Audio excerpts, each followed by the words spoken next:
Aleluia. Mateus 22. Diz assim a palavra do Senhor: Jesus lhes falou novamente por parábolas, dizendo: o reino dos céus é como um rei que preparou um banquete de casamento para o seu filho. Enviou seus servos aos que tinham sido convidados para o banquete, dizendo-lhes que viessem, mas eles não quiseram vir. De novo enviou outros servos e disse: digam aos que foram convidados que preparei meu banquete, meus bois e meus novilhos gordos foram abatidos, e tudo está preparado.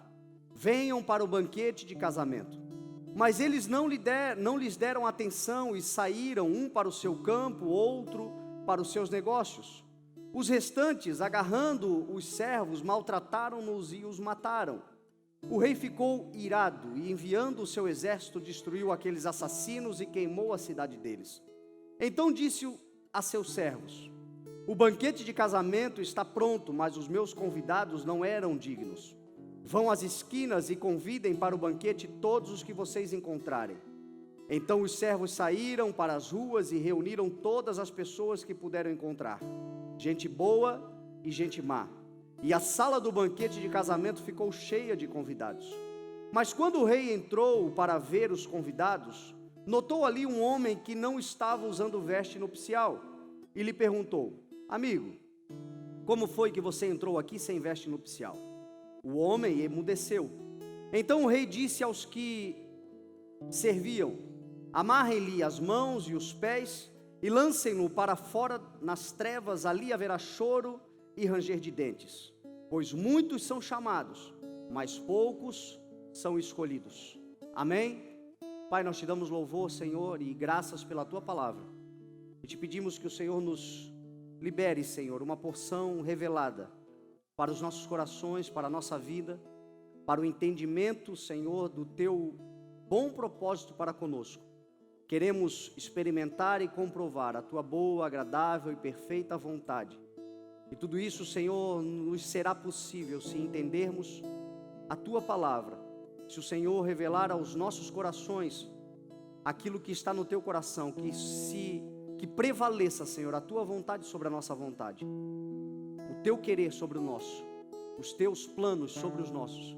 É o que nós declaramos, Senhor, nos submetendo ao teu querer, em nome de Jesus. Amém, graças a Deus. Amém. O texto começa falando que Jesus novamente lhes falou por parábolas. Jesus novamente lhes falou porque a história não começa neste texto, a história começa nos versos anteriores ainda do capítulo 21 de Mateus, quando Jesus entra no templo. Jesus ele está aqui falando especialmente com os líderes religiosos. Esta conversa, esse texto é Jesus conversando diretamente com os chefes dos sacerdotes, com os fariseus, com os saduceus, com os líderes religiosos, com aqueles que controlavam a religião nos dias de Jesus. E a conversa começa em Jesus entrando no templo. Mateus 21 vai dizer que Jesus entra no templo, e quando ele entra no templo, ele é abordado pelos líderes religiosos, e os líderes religiosos lhe confrontam com uma pergunta. Eles dizem: com que autoridade tu estás fazendo estas coisas? E Jesus agora começa então a lhes responder. Jesus começa a tocar agora naquilo que de mais efetivo, naquilo que de mais aparente os religiosos tinham e têm: a hipocrisia. E Jesus vai pegá-los pela hipocrisia, e Jesus vai responder a eles a pergunta fazendo uma outra pergunta: eu lhes responderei com que autoridade eu estou fazendo estas coisas, se vocês me responderem uma pergunta. Qual é? O batismo de João era dos céus ou era dos homens? A Bíblia diz que eles começam a olhar uns para os outros e falar uns para os outros, não porque eles não sabiam a resposta, mas porque qualquer resposta que eles dessem lhes comprometeria. Religioso, ele tem uma prática, ele gosta muito de impor, mas não gosta de se expor. Ele impõe, mas não se expõe. Eles são o povo do cima do muro, o povo que não quer se comprometer, apesar de aparência de santidade, de aparência de serviço a Deus, de aparência de voluntariedade. Na prática não é assim. Foi Jesus quem denunciou isso. Jesus disse assim: vocês veem os chefes de sacerdotes, os líderes religiosos, eles se assentam na cadeira de Moisés e eles impõem coisas para o povo. Ouçam o que eles falam e façam o que eles mandam fazer, porque o que eles mandam fazer está na Bíblia. Porém não façam o que eles façam, porque eles não praticam aquilo que eles pregam. Então Jesus faz a pergunta, eu pergunto para vocês, era dos homens ou era de Deus? E eles começam a dizer, responder entre si, conversar e entraram num acordo. Se nós dissermos que era dos céus, ele nos dirá, então por que vocês não creram nele? Mas se nós dissermos que era dos homens, nós temos medo do povo, porque o povo considerava João um profeta. Então eles responderam a Jesus: Jesus, nós não sabemos. E a resposta de Jesus foi maravilhosa. Então eu também não direi a vocês com que autoridade eu estou fazendo essas coisas. Só que o interessante, Jesus está próximo do dia da sua morte. Estes eram já os últimos dias de Jesus. E Jesus agora começa então a provocá-los. Jesus está falando diretamente com os judeus, com os líderes religiosos, com os chefes e os sacerdotes e os escribas da lei. E Jesus agora começa a provocá-los, e Jesus vai começar a contar parábolas. A primeira parábola que Jesus conta é a parábola do pai que tinha 2 filhos. Ouçam essa história. Um pai tinha 2 filhos, e ele foi e disse ao primeiro: filho, vá hoje trabalhar na vinha. E o filho disse: não quero. Porém, depois ele foi. Ele foi ao segundo filho e falou a mesma coisa, e o filho disse: sim, senhor, porém não foi. Qual dos 2 fez a vontade do pai? E eles responderam: o primeiro, que disse que não queria, mas acabando, foi. Aí Jesus responde para eles assim: os publicanos e as prostitutas estão entrando no reino dos céus antes de vocês. Porque o João que vocês estão, que eu respondi que eu perguntei, vocês não responderam. O João, que é profeta, que nascido de mulher não há outro maior do que ele, contudo o menor no reino de Deus é maior do que ele. Este João que vocês não quiseram se comprometer dizendo se ele era um profeta ou se ele apenas era um homem enganando o povo, este João lhes apresentou a vocês o caminho da justiça, mas vocês não quiseram. O caminho da aceitação, mas vocês não quiseram.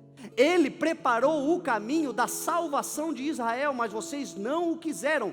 Contudo, os publicanos e as prostitutas creram e estão entrando. E mesmo depois de vocês verem isso, vocês não estão crendo. Jesus usou ali aquilo que para a sociedade da época de Jesus era... para o povo da época de Jesus, os grupos dos publicanos e das prostitutas eram os mais desprezíveis possível. E Jesus então usa para dizer o seguinte: o Senhor é para todo aquele que crê, independente de quem seja, independente do que tenha vivido. Se ouvir atentamente a voz do Senhor e não endurecer o seu coração, mas arrepender-se, transformar a sua mente e se entregar, não importa de onde veio, não importa por que veio, não importa o que fez, o que importa é que o sangue de Jesus lhe purifica de todo pecado. Agora, muitas vezes o religioso, ele não aceita, porque ele está tão condicionado à sua autocondição, justificação, ao seu mérito próprio e à salvação pelas obras, que ele não entende, e mais do que isso, ele julga. Como é que pode essa pessoa estar servindo a Deus? Como é que pode essa pessoa ter sido aceita pelo Senhor? E Jesus agora começa a provocar, e Jesus, ele vai para além ainda. Ele faz uma segunda provocação. Ele diz o seguinte: havia um homem, dono de muitas terras, e este homem plantou uma vinha, cercou a vinha, cavou um tanque para prensar uvas, construiu uma torre de vigilância e resolveu arrendar esta vinha a lavradores para ir fazer uma viagem. Passado muito tempo, este homem volta para receber os frutos que lhe eram devidos por ter arrendado a vinha. Porém, quando ele enviou os seus servos, a uns eles apedrejaram, a outros eles mataram, a outros eles espancaram. Então aquele homem enviou mais servos em maior quantidade, e eles fizeram a mesma coisa com os demais servos. E o homem pensou então: enviarei o meu filho, porque o meu filho respeitarão. Porém, quando aqueles lavradores viram seu filho, disseram: este é o herdeiro, vamos matá-lo e ficar com a sua herança. E diz a Bíblia, que diz Jesus na parábola, que eles levam o herdeiro para fora da vinha e o matam. E aí Jesus faz uma pergunta: o que fará o dono da vinha quando vier para acertar contas? Eles disseram: com certeza matará esses homens desprezíveis e dará a vinha a outros que deem fruto do reino. E aí Jesus disse a eles: é exatamente isso que está acontecendo. O Senhor tirará o reino de vocês e dará a outros que deem-lhe o fruto no tempo devido. Jesus está falando com os religiosos, com a nação de Israel. Nós vamos entender muito isso lá em Romanos capítulo 11, quando Paulo começa a explicar sobre o endurecimento do coração de Israel. Romanos capítulo 11, Paulo vai dizer assim, que eles estão experimentando um endurecimento, mas esse endurecimento de coração tem um propósito de Deus, até que a plenitude dos gentios chegue, nós. O endurecimento do coração daquele povo tem a ver com a salvação da nossa vida. Paulo vai dizer: eles são inimigos por causa do evangelho, mas são eleitos por causa dos patriarcas. Porque virá de Sião o Redentor, que tirará a impiedade de Jacó. Essa é a aliança que o Senhor tem com aquele povo, diz a palavra, porque os dons e os chamados de Deus são irrevogáveis. Então a desobediência deles levou a misericórdia de Deus para conosco. É a desobediência deles que nos deu a plenitude. É porque eles foram desobedientes. A Bíblia diz que o Senhor colocou todos sob a desobediência para exercer misericórdia para com todos. Então, se nós éramos desobedientes e alcançamos a salvação por meio da misericórdia do Senhor, a graça do Senhor sobre nós, quanto mais será com aqueles que são eleitos pelo Senhor, amados pelo Senhor por meio dos patriarcas. Só que Jesus está aqui falando seriamente. Às vezes a gente lê esse texto. Por que eu estou tomando cuidado de explicar? Porque às vezes a gente lê esse texto e pensa que é conosco. Não, Jesus estava falando com a nação de Israel. E aí ele vai para a terceira parábola, que é a que nós acabamos de ler. E novamente, Jesus aqui vai explicar então que o reino dos céus é semelhante a um banquete de casamento que o rei prepara para o seu filho. E então ele prepara esse banquete de casamento e convida aqueles a quem ele quis, aqueles a quem ele amou, aqueles a quem ele determinou, aqueles a quem ele escolheu pela sua própria vontade. Só que diz a Bíblia que escolhendo eles não quiseram participar. Lá em João ele vai dar a síntese disso. Ele vai dizer lá em João, no capítulo 1 do Evangelho de João, João vai dizer assim, que a palavra da verdade estava no mundo, o mundo foi feito por intermédio dele, porém o mundo não o reconheceu, veio para o que era seu, mas os seus não o receberam. O endurecimento do coração. Mas aí entra a nossa bênção, a bênção dos céus sobre nós. Contudo, aqueles que o receberam, aqueles que creram no seu nome, deu-lhes o direito de se tornarem filhos. Nós, gentios, salvos pela graça do Senhor. Então diz o texto que ele manda convidar, manda uma vez, manda duas, diz: os meus bois estão preparados. Mas eles não quiseram, ainda maltrataram, ainda espancaram. Jesus está fazendo aqui uma referência à história de Israel. Quando você vai para o Velho Testamento, você vê Israel matou os profetas. Israel perseguiu os servos do Senhor. Israel não quis acreditar nas palavras que Deus havia falado por meio dos profetas e os seus servos para alinhamento, para trazer Israel para um arrependimento, para a preservação de tudo aquilo que o Senhor, pela graça dele, havia feito em Israel. Eu, de certa forma, entendo isso, porque nos dias de hoje, como um sacerdote, como um ministro do Evangelho, eu também sou um servo de Deus enviado com palavra de Deus, e muitas vezes o que a gente recebe quando a gente tem uma palavra de Deus para alguém é desprezo. Muitas vezes o que a gente recebe quando a gente vem com uma palavra de Deus para alguém é indignação. Às vezes as pessoas elas reagem de maneira contrária àquilo que nós imaginávamos, porque a palavra de Deus para a nossa vida, mesmo que ela nos confronte, mesmo que ela nos fira, a Bíblia diz que o Senhor é aquele que faz a ferida e é o mesmo que sara a ferida. A palavra de Deus, ela tem um objetivo: preservação da nossa vida, realização das promessas de Deus para a nossa vida.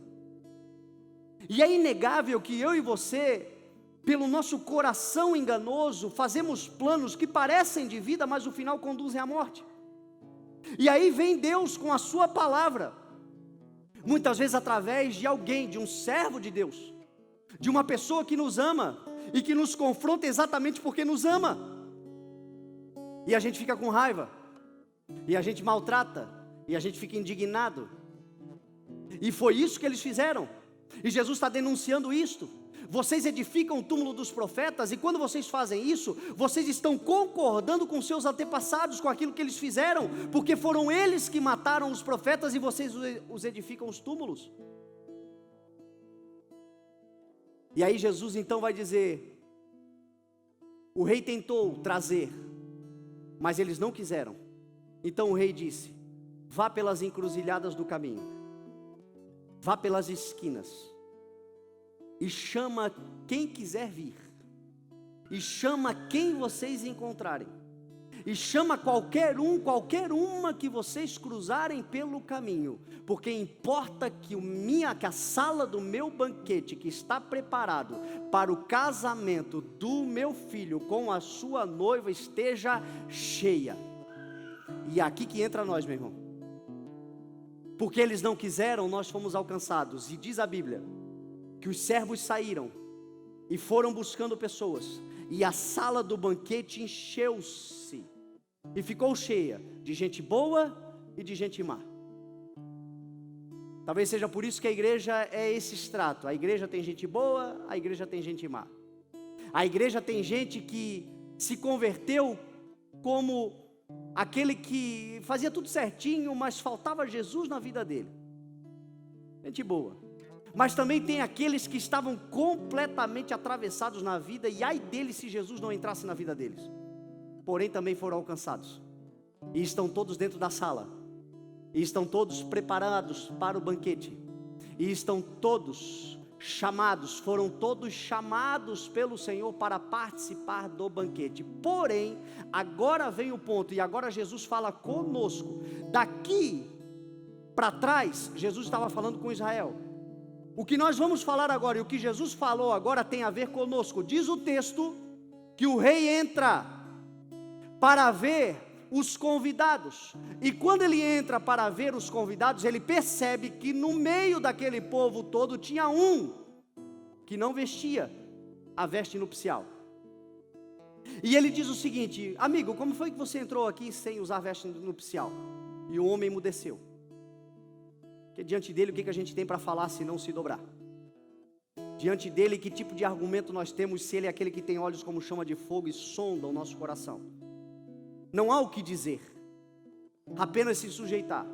Aquele homem não tinha veste nupcial, e diz o texto que ele manda com que os servos coloquem aquele homem para fora. Não havia aqui mais a nação de Israel, só estava o povo gentil ali dentro da sala.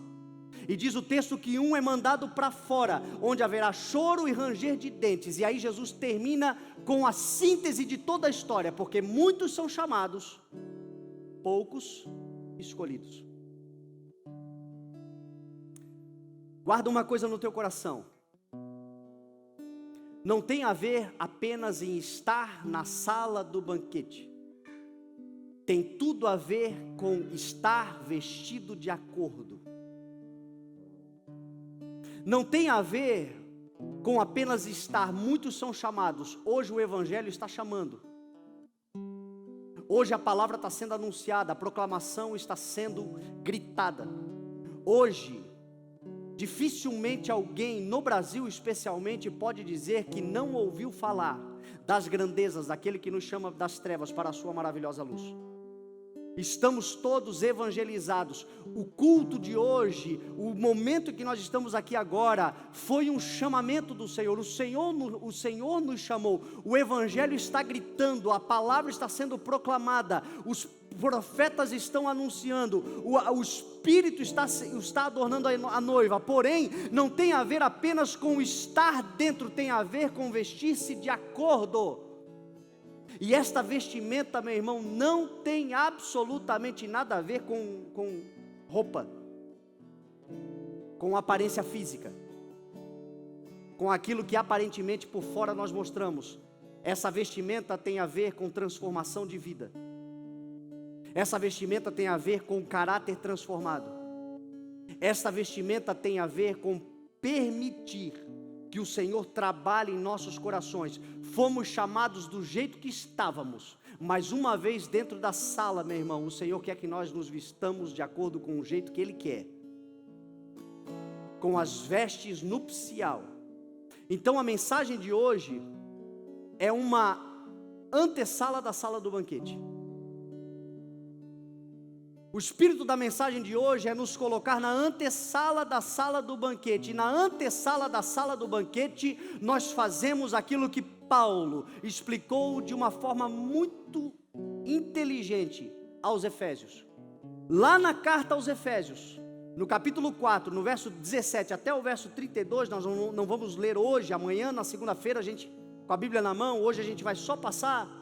Mas lá no capítulo 4, no verso 17 até o verso 32, Paulo vai falar sobre a nova vida que nós precisamos viver uma vez que nós estamos em Deus. Que vida é esta? Agora a vida que nós vivemos é uma vida de despir-se do velho homem, que se corrompe com desejos enganosos, e sermos renovados na mente, e nos revestirmos do novo homem, chamado para ser a imagem e semelhança do Senhor, em justiça e santidade proveniente da verdade. Então o desafio hoje, meu irmão, é vestir a veste nupcial, é se despir do velho homem. Fomos chamados, não há dúvida que fomos chamados. Mas eu quero pregar para uma igreja que também será escolhida. A minha maior alegria vai ser no dia que o Senhor nos chamar, meu irmão, no dia que a convocação vier, e nós ouvirmos a convocação, o Senhor dizer assim para nós: bem-aventurados, entrem, benditos do meu Pai, porque vocês não foram apenas chamados, mas vocês foram escolhidos para viver uma eternidade de banquetes, de provisão, de vida abundante, de alegria na sala do trono com o Senhor. É o lugar para onde nós vamos. Para isso, meu irmão, é necessário se despir do velho homem, desnudar-se. E aí que entra a palavra. A palavra ela tem esse poder. Ela desnuda, ela revela, ela confronta, ela corrige, mas ela também traz uma veste nova para vivermos a grande vida que pela graça do Senhor, meu irmão, nós estávamos lá pelas encruzilhadas da vida, nós estávamos lá pela beira do caminho. Sabe-se lá onde estaríamos agora, se os servos do Senhor, de alguma forma enviados pelo Senhor, não tivessem nos chamado: ei, tem uma festa para você entrar. Ah, mas eu não tenho dinheiro. Ah, mas eu não conheço. Ah, mas eu não mereço. Não tem problema não, entra, tem uma festa para você entrar. Você só precisa trocar de roupa. Troca de roupa, entra aqui na antessala, troca de roupa, coloca a veste nupcial e vai para dentro e vai festejar, porque quando o rei chegar, ele olhará para você e dirá: você não foi apenas chamado, você foi escolhido para viver uma vida de eternidade, de glória com o Senhor. E aí Paulo em Efésios então, ele vai dizer aos efésios, aos gentios, o que é despir-se do velho homem. E a primeira coisa que Paulo fala sobre despir-se do velho homem é se despir da inutilidade dos pensamentos. Quantos pensamentos inúteis, quantos pensamentos ruins. Nós somos a geração que hoje, sem dúvida nenhuma, na história da humanidade, é a geração mais bombardeada por informações. Nenhuma outra geração tem o nível de informação que eu e você temos. O psiquiatra Augusto Cury, um dos maiores vendedores de livros do mundo, brasileiro, fala que uma criança de 7 anos hoje tem mais informação do que o imperador romano no auge do Império Romano. O imperador romano, no auge do Império Romano, não tinha as informações que uma criança de 7 anos hoje tem. Porém, nós somos uma geração de muita informação e de pouco conhecimento. E de toda essa informação que nós temos, nós somos bombardeados diligentemente o tempo todo, em todo momento, com informação, com informação, com informação, com informação, com informação, e informação vai gerar pensamento, e a grande maioria das informações que eu e você absorvemos hoje são inúteis. A maior parte delas são inúteis. Veja o advento da rede social. A rede social pode ser um instrumento poderosíssimo, porque não existe meio de comunicação mais efetivo nos dias de hoje, de maior abrangência nos dias de hoje, do que a rede social. Então, se usada da maneira correta, ela pode ser um instrumento poderosíssimo para a pregação do Evangelho do nosso Senhor. Porém, conosco, em muitos casos, a rede social está fazendo um outro efeito, está nos escravizando, tomando aquilo que de mais precioso eu e você temos. O que Deus deu é limitado, e se aproveitado da melhor forma possível, viveremos tudo que Deus prometeu para nós vivermos. O que se chama isso? Tempo. Eu e você hoje entramos só para dar uma olhadinha no Instagram, e quando a gente vê, passou 1 hora assim. E aí, já que a gente está no Instagram, vamos para o Facebook também. E aí passa mais 1 hora assim. Aí tem aqueles mais assim que gostam de notícias e tal, aí vai para o Twitter também. Passa mais 1 horinha no Twitter. E aí vem o WhatsApp. E aí quando vê, passou o dia inteiro, está esgotado mentalmente. E da grande parte das informações que vieram, nada daquilo prestava, era lixo. Só que, meu irmão, gerou pensamento. Você está andando na rua e de repente você vê um acidente de trânsito, uma tragédia, alguém morre, você vê ali aquela situação, aquilo te choca, nós alimentamos os nossos pensamentos pelos nossos sentidos. Então aquilo te choca, aquilo vem contra você, fatalmente você vai dormir pensando naquilo. Quando você abre jornais, só o que vende é tragédia. Quando você vai então para a rede social, a maior parte de tudo aquilo que a gente vê, ou é ostentação, ou é gente prometendo mágica para nós, ou é gente amargurada usando a internet para vomitar a sua alma. E o fato é que tudo isso é lixo, só que está gerando pensamento. Eu tomei hoje eu acordei 5 horas da manhã e eu estava curioso com essa mensagem no coração. E aí eu fui olhar a rede social do Mark Zuckerberg. O Mark Zuckerberg é o dono do Facebook, do Instagram, de tudo. E aí eu fui olhar no Instagram dele. Quando eu entrei no Instagram dele, eu tomei um susto. Porque a rede social, o que eles ensinam? Você quer engajamento? Você quer seguidores? Você quer visibilidade? Então você tem que publicar 2, 3 vezes por dia, você tem que fazer stories, você tem que tirar fotos, você tem que estar visível, porque senão o seu trabalho não vale de nada. E aí aquilo vai nos tornando escravos do sistema, e quando a gente vê, a gente passa o dia todo fazendo somente aquilo. Aí eu entrei no Instagram dele, a última publicação dele foi no dia 3 de dezembro, não tinha stories. Antes disso, 20 dias anteriores, o Instagram dele deve ter umas 15 fotos. E eu fiquei pensando, Jesus amado, o que ele manda fazer, ele não faz. Sabe o que isso significa? É tal como um traficante de drogas. Por que o traficante de drogas ganha dinheiro? Porque aquilo que ele oferece para você, ele não usa. Porque aquilo que ele oferece que te domina, ele não usa. Ele fatura com você, mas não usa. E a rede social, se não utilizada da forma correta, e também está nos tornando dependentes, meu irmão, psíquicos, dependentes emocionais. Tem muita gente que está esgotada na mente, que vai dormir com a mente esgotada e não se liga que é por causa desse excesso. Não seja radical. Não sai daqui hoje e cancela todas as tuas redes. O radicalismo não presta, meu irmão. Mas a palavra do Senhor é para nos chamar para o equilíbrio, os pensamentos inúteis que são formados por meio daquilo que a gente absorve. E hoje a maior parte da nossa absorção de informação vem por esse meio. Pensamentos inúteis. E a palavra do Senhor está dizendo assim: se desnude, tira essa roupa, abandona os pensamentos inúteis. Uma segunda coisa que Paulo vai falar sobre o despir-se do velho homem é despir-se da insensibilidade do coração. O velho homem é o homem caído, é o homem do pecado, é o nascido em Adão. É o homem que ainda vive esta vida longe de Cristo. O velho homem que a gente precisa se despir dele para se revestir do novo homem em Cristo Jesus.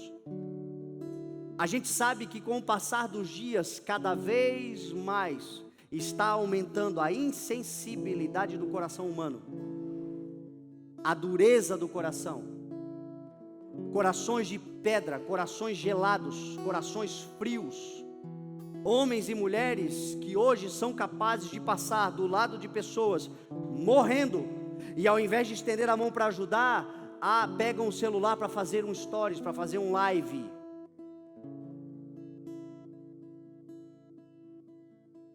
O último caso que me vem na memória agora foi a morte do Bochá.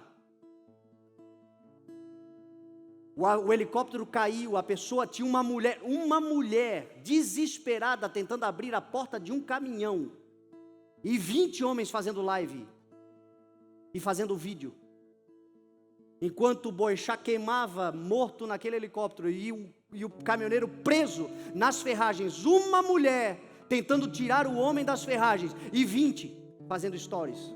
Sabe o que é isso? Insensibilidade de coração. Isso não vai chegar na nossa casa, não vai chegar na tua vida, não vai chegar em você, porque você não é um velho homem, não é uma velha mulher. Você é regenerado, nascido de novo, com o coração contrito e quebrantado. É o coração que o Senhor recebe. Insensibilidade do coração. Agora você sabe qual é a consequência da insensibilidade do coração? Paulo vai falar: depravação, imoralidade, vida onde, uma vez que você é duro de coração, o ser humano se torna um objeto para você. O que nós não percebemos é que a vulnerabilidade do coração insensível é maior naquele que foi endurecido no coração. Pessoas com o coração endurecido, meu irmão, são as pessoas mais vulneráveis na vida de balada, na vida de solteirice, na vida de festa, nessa vida aí fora, que é uma vida de pegação, que muitos de nós conhecemos. Esta vida aí, as pessoas mais duras e insensíveis de coração são as pessoas mais suscetíveis e vulneráveis a terem uma doença sexualmente transmissível, a se viciarem na dependência química, porque o coração insensível, meu irmão, torna o homem morto por dentro. O homem não se valoriza, a mulher não se valoriza. Quem aqui é casado? Sabe o que mantém a tua fidelidade? A sensibilidade do teu coração, meu irmão. Porque se você endurecer o teu coração, minha irmã, e aqui a gente coloca homens e mulheres, porque estatisticamente, homens e mulheres traem tanto quanto. A diferença está na inteligência, de como faz. Mas o que leva as pessoas para o adultério é a insensibilidade do coração. É porque você é sensível de coração. Você está vendo a tua mulher envelhecendo, a lei da gravidade combatendo. Você está vendo o teu homem engordando. Parece que ele vai com uma maçã na boca agora no Natal para o forno. Porém, é o pai dos teus filhos, é a mãe dos teus filhos, é a pessoa que você escolheu para viver uma vida. Então você não mantém o teu coração duro, você mantém o teu coração sensível ao propósito de Deus, que é maior do que as coisas humanas e aparentes. E é isso que o Senhor está chamando a igreja, para voltar a ter um coração contrito, quebrantado, um espírito dócil e humilde, onde o Espírito de Deus é capaz de influenciar, tocando, mudando, consertando, alinhando em corações que não são duros como de pedra. Se hoje ouvirdes a voz do Senhor, não endureça o teu coração, é o que diz a palavra de Deus. Despir-se do velho homem é despir-se da insensibilidade do coração. Uma outra coisa que Paulo fala sobre despir-se é abandonar o vocabulário torpe, a linguagem indecente. Paulo vai falar que nenhuma palavra torpe saia da boca de vocês, mas somente aquelas que procedam de graça para edificar aqueles que o ouvem. Jesus disse que em seu nome nós falaremos uma nova língua. Não é apenas uma língua estranha, mas tem a ver também com uma nova linguagem, uma nova forma de comunicação. Paulo, quando vai dar o seu conselho ao jovem pastor Timóteo, ele vai dizer para Timóteo, ou Tito, ele vai dizer: use linguagem decente, de modo que aqueles que se opõem a você não tenham o que falar, porque a tua palavra é uma palavra reta. Despir-se do velho homem é despir-se desta prática. O mundo, meu irmão, é só palavra torpe, é só palavrões, é só maldição, é só palavras maldizentes. Qual é o resultado? O resultado é o cumprimento da Bíblia Sagrada, que diz que a língua tem poder sobre a vida e sobre a morte, e aqueles que gostam de usá-la comerão do seu fruto. Palavras geram ambientes. Se o mundo quer viver um ambiente de trevas por causa das próprias palavras que tem profetizado, uma delas a negação do nome daquele que é sobre todo nome, na tua casa será um lugar de luz, um lugar de paz, um lugar de harmonia, um lugar de celebração, um lugar onde a presença do Senhor se manifesta de maneira sobrenatural. E tudo isso começa com um bom dia, Espírito Santo. Tudo isso começa com um obrigado, Senhor, pelo alimento. Tudo isso começa com um Deus te abençoe. Tudo isso começa com o Senhor seja louvado dentro da minha casa. Tudo isso começa com colocando um louvor para adoração ao Senhor, uma palavra de adoração ao Senhor, e a vida vai mudar, porque o ambiente mudará. Palavras novas, palavras benditas, palavras de amor, palavras de construção. Despir-se do velho homem é abandonar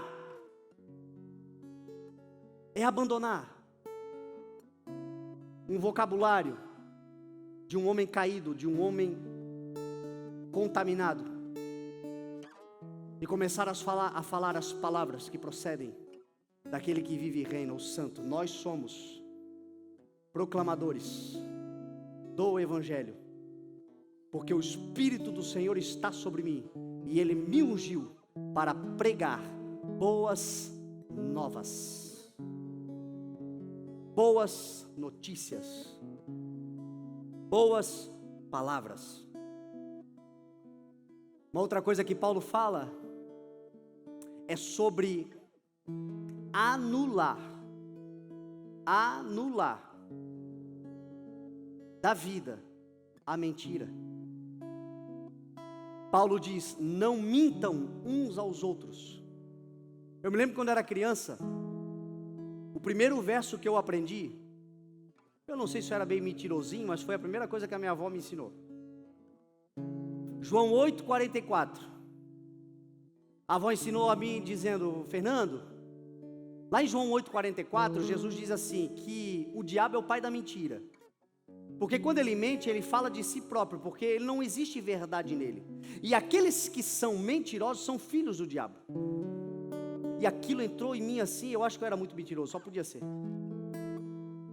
E aquilo nunca mais saiu de mim, eu sempre carreguei essa palavra. João 8,44, mentira é coisa de filhos do diabo, é coisa de Satanás. Ele é o pai da mentira, ele foi homicida e mentiroso desde o princípio, é o que disse Jesus em João 8,44. Agora, o que é mentira segundo o conceito bíblico? Mentira é uma falsificação, falsidade, consciente e intencional.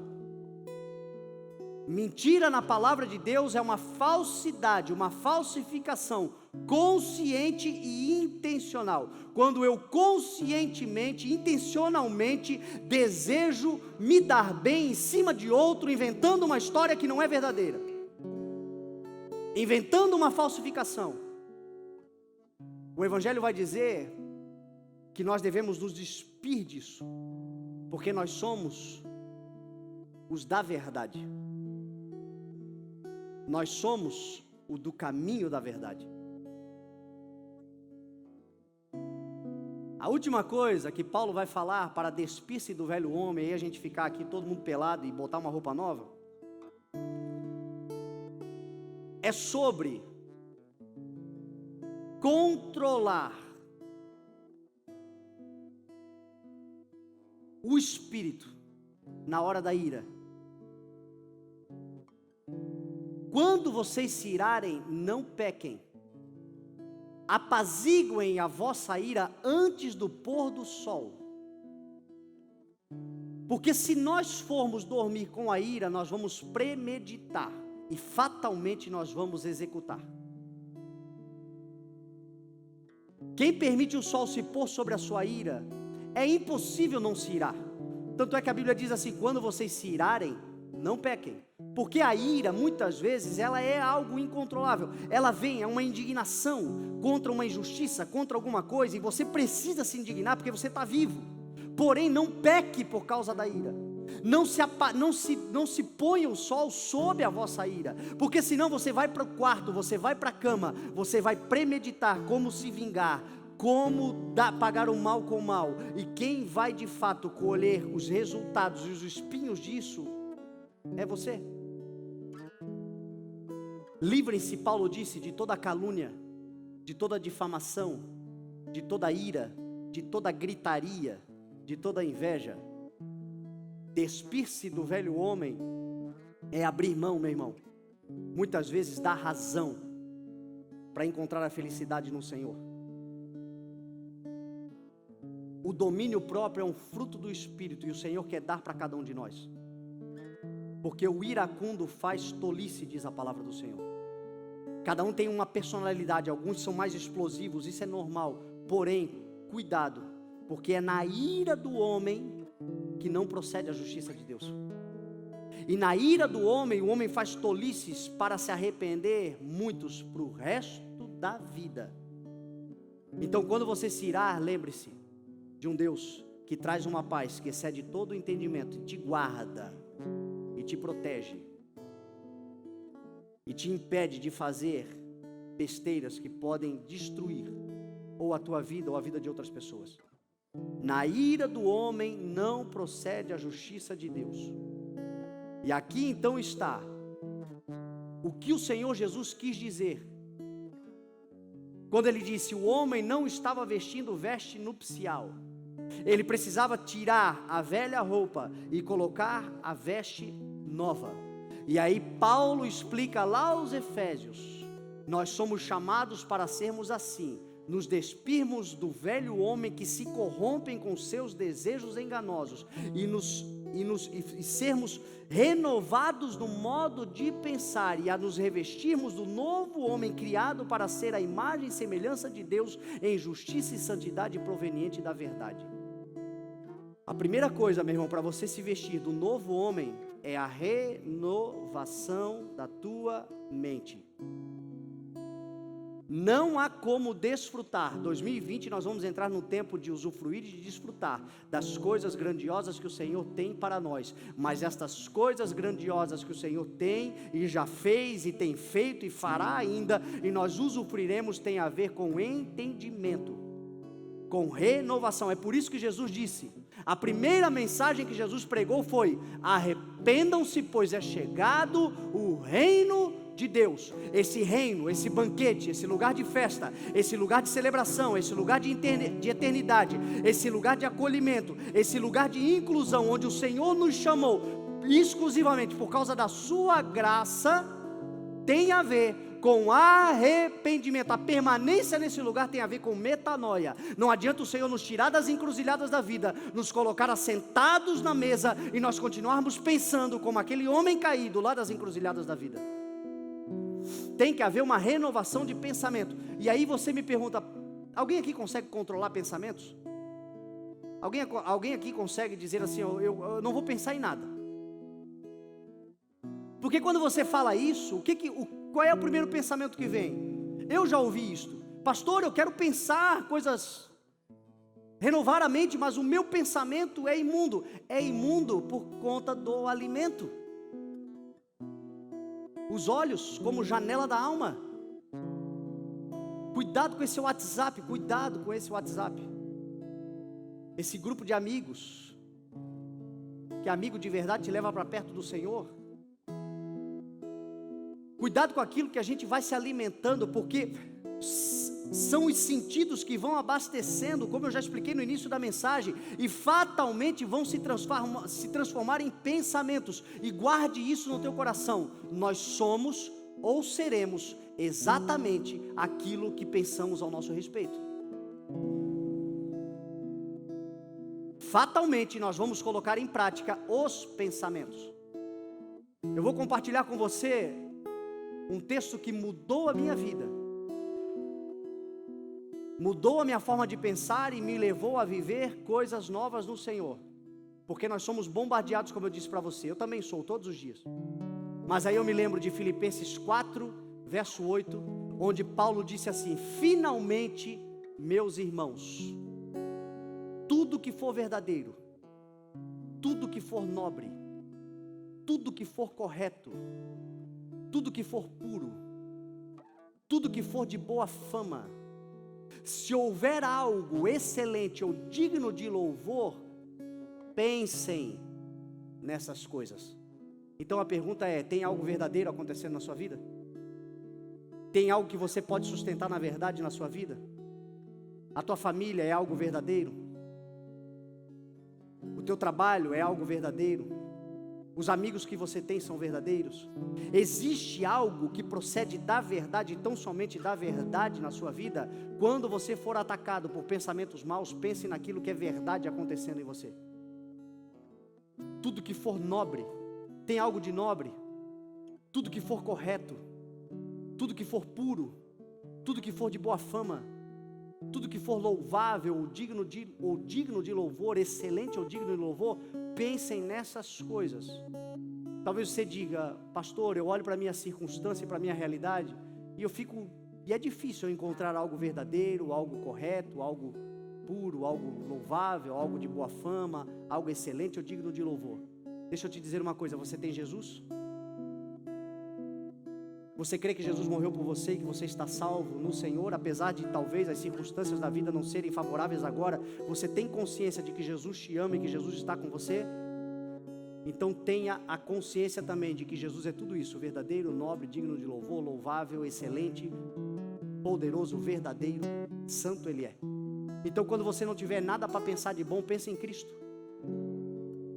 Quando você olhar para a sua vida e as coisas não estiverem favoráveis, lembre-se do que Jesus já fez por você. Ele já te favoreceu, a graça do Senhor já te basta, a graça do Senhor já te levantou. Quando você estiver em necessidade, aproxime-se com confiança do trono da graça, a fim de receber misericórdia e encontrar graça que te ajude no momento da necessidade. Ele é verdadeiro, Ele é correto, Ele é puro, Ele é digno de louvor, Ele é de boa fama, Ele é tudo em todos. Jesus Cristo que está em nós no dia mau, lembre-se de quem Jesus é na sua vida, e você será regenerado, renovado, fortalecido, e o mal não te dominará. Pensem nessas coisas, meu irmão, mudou a minha vida. Porque nos dias de maiores tribulações, eu já vivi cada uma, talvez não seja perto das que você viveu, mas para mim foram muito pesadas. Cada um sabe o que pode carregar.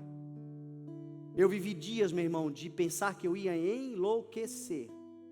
Eu já vivi dias de vir pensamentos de morte na minha cabeça. Eu já vivi dias de vir pensamento de vingança na minha cabeça. Eu já vivi dias de vir pensamentos de destruição, pensamentos de autocomiseração, pensamentos dos piores que você imagina. E eu comecei a me lembrar, sabe de quem? De Jesus Cristo. E me lembrando de Jesus Cristo, eu me lembrei do seu favor. E lembrando do seu favor, eu comecei a me lembrar das suas promessas. E quando eu percebi, meu irmão, aquele cara amargurado, aquele coração vingativo, aquela vontade de fazer coisas erradas por causa de pensamentos maus, foi embora. Porque a luz resplandece sobre as trevas. E as trevas não podem a derrotar. Revista-se de um novo homem, sendo renovado na mente. E a mente que o Senhor quer te dar é a mente de Cristo. Sendo preparado para o Senhor, para ser semelhante ao Senhor em justiça e em santidade. E procede da verdade. Nós não temos mais tempo. Eu quero só terminar aqui essa parte. A Bíblia nos manda sermos semelhantes a Deus em justiça e em santidade. Agora olha que interessante, justiça tem a ver com aceitação. Busquem, pois, em primeiro lugar o reino de Deus e a sua justiça. Jesus disse lá aos fariseus: João lhes mostrou o caminho da justiça, mas vocês não creram. Qual é esse caminho? É o caminho da aceitação, semelhantes a Deus. O que o Senhor está querendo nos dizer? Que nós somos aceitos pelo Senhor, que nós fomos acolhidos pelo Senhor, que nós fomos regenerados pelo Senhor. E agora a nossa responsabilidade como um novo homem é ser um instrumento também de regeneração, de reconciliação, de aceitação, de inclusão. É por isso que a igreja deve ser um lugar de portas abertas, de acolhimento. Se eu não me esquecer do que Jesus Cristo fez por mim, eu jamais deixarei de fazer o bem àqueles a quem eu posso estender a mão. Semelhantes a Deus em justiça, semelhantes a Deus, foi nos dado o ministério da reconciliação. E aí diz o texto: e semelhantes a Deus em santidade.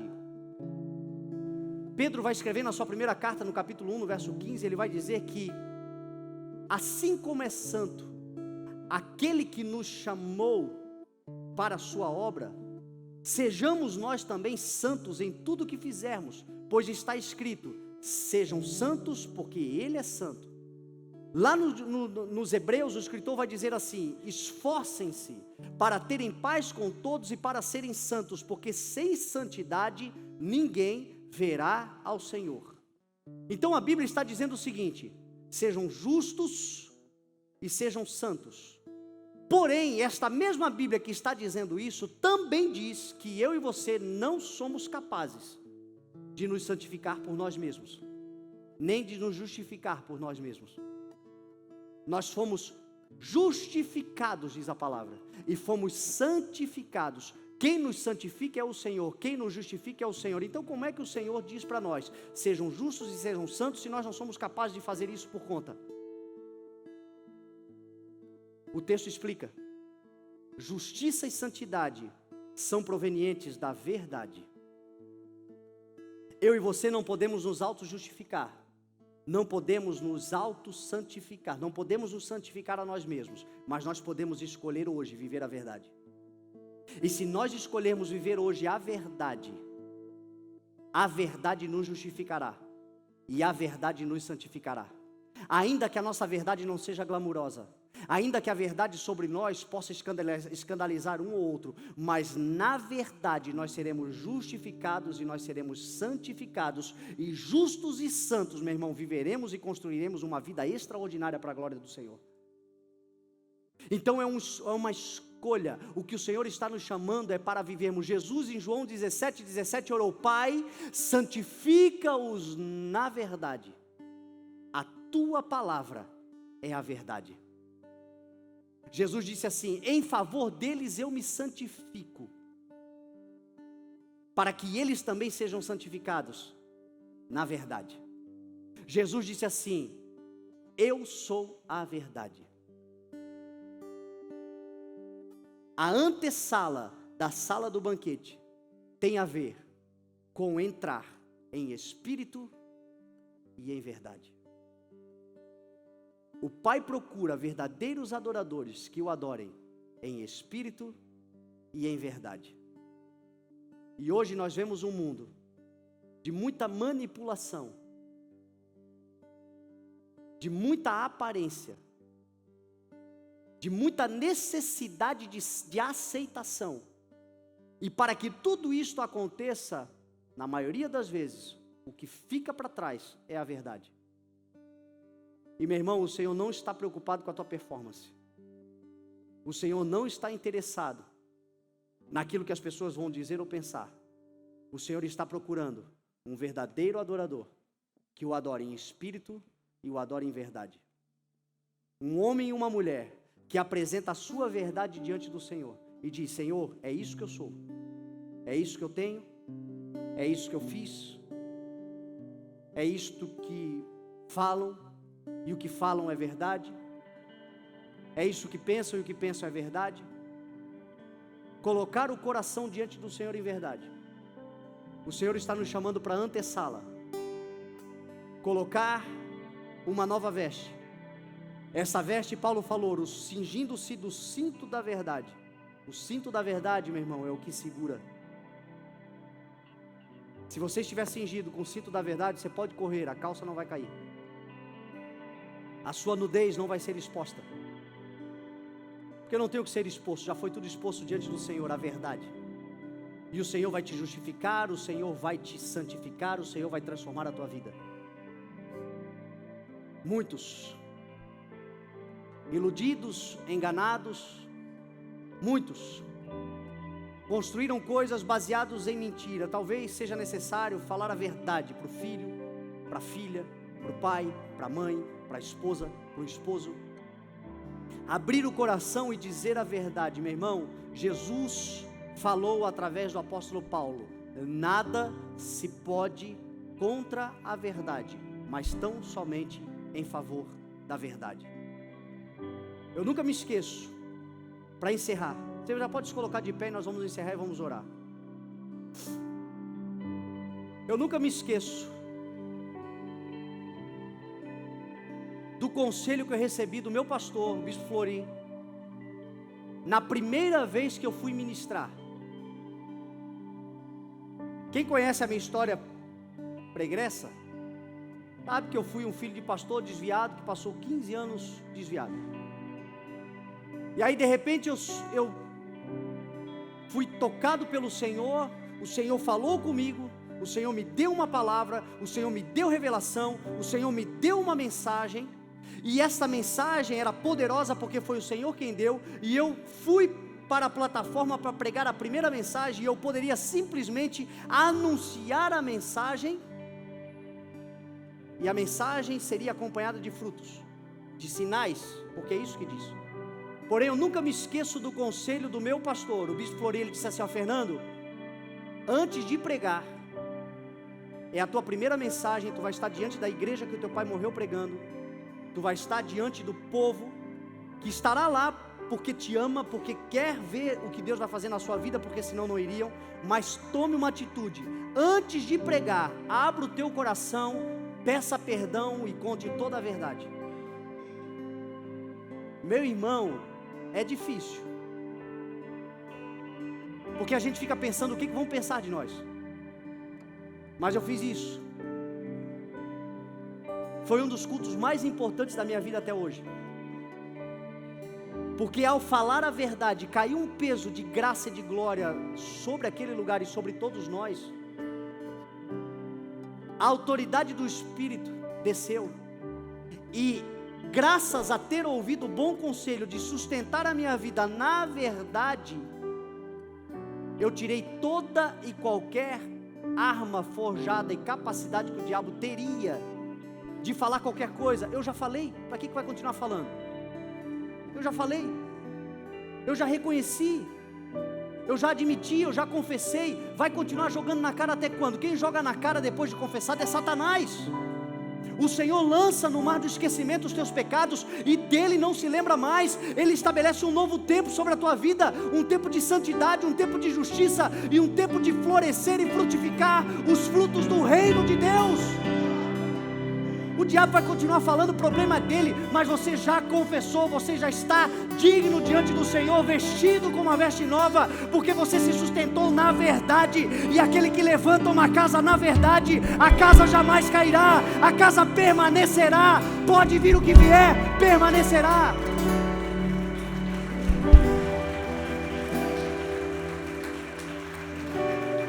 Meu irmão, se é na mentira, só está em pé porque ainda não bateu o vento.